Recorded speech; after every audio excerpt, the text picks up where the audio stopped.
Кои се гревовите на кои се потсетуваме и бараме прошка пред судниот час?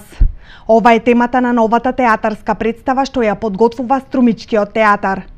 Станува збор за проектот Мурлин Мурло од рускиот драматург Николај Кољада што го режира младата Ана Батева, а премиерата ќе биде во петок и сабота со почеток во 20 часот.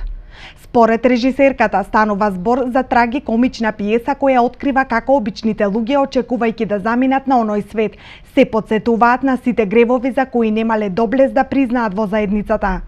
Текстот кој така е доста поекспресивен, носи многу актуелни теми, како што кажа Драган, и самиот текст мислам дека многу ќе допре до луѓето и до публиката, затоа што раскажува за едни луѓе кои не можејќи да го поднесат овој начин на живот, затворени некаде таму во некоја провинцијска дупка, го чекаат крајот на светот и големата катастрофа, земјотресот или како и да е, нешто што ќе се случи, некаква промена и ќе им донесе некаков нов почеток, можеби некаде отаде таму горе. Во Мурлин Мурло играат актерите од Струмичкиот театар: Стојан Велков Трн, Јасмина Вучкова, Оливера Аризанова и Васил Михаил. Овој пат тие тврдат дека ќе ги видиме во едно поинакво светло.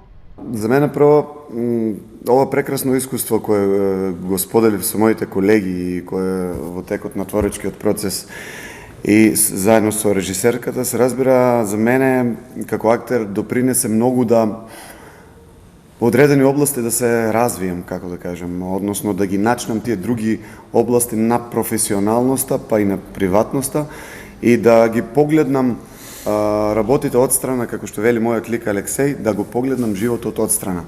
Тоа е многу битно освестување да му се случи на еден актер, затоа што освестувањето води кон подобрување. Се разбира, треба многу труд и многу работа, многу посветеност, секојдневно разговарање, дискутирање за текстот, за представата, за тоа што авторот сакал да каже и се разбира за ликот. Представата Мурлин Мурло е еден проект кој навистина ќе ја воодушеви струмичката публика, вели директорот на театарот Драги Маџиров. Темата е исто така доста актуелна и самите ликови кои се избрани внатре се едни обични во едно запуштено место, село, како да го кажем, значи на некој микроплан. Значи нашите четворица актери кои стварно направија одлични креации,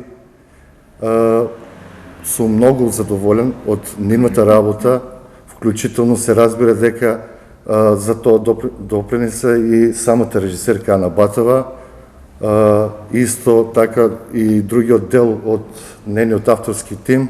Представата е работена по сценографија и костимографија на бугарката Мартина Вариска, а музиката е на Стефан Здравевски.